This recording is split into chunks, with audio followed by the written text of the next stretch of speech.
And I will also be measured, even when it is slightly out of charge. Let me say the following, that number one, we have not asked Mr. Odinga to participate in the prayers at any one time. He has not been a participant in any way, and we are surprised that he is concerned about people who want to pray for others.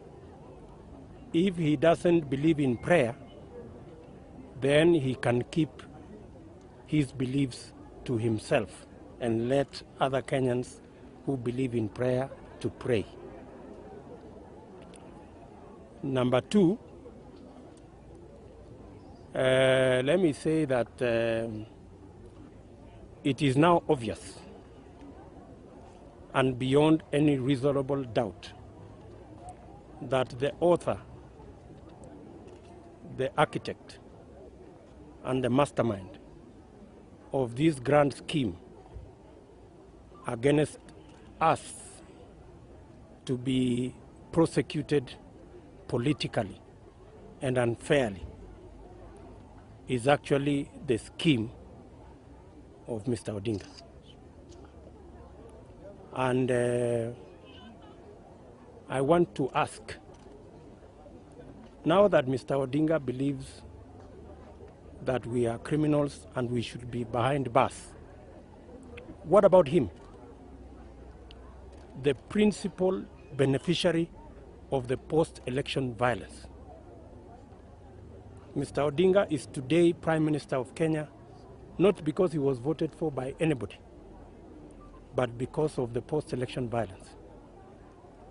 How come a man who is the chief beneficiary, the principal beneficiary of the post-election violence, is the one to point fingers at others that they should be behind bars or they should be in jail?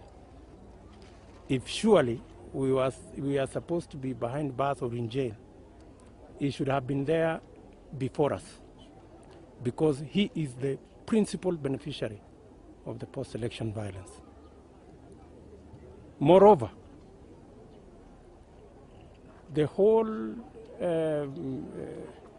of this issue, there has been a consistent pattern. Under the leadership of Mr. Odinga, the Orange Democratic Movement wrote a letter, and I want to challenge Mr. Odinga. I did challenge him in Parliament. The ODM wrote a letter to the effect that we should be tried and hanged in The Hague.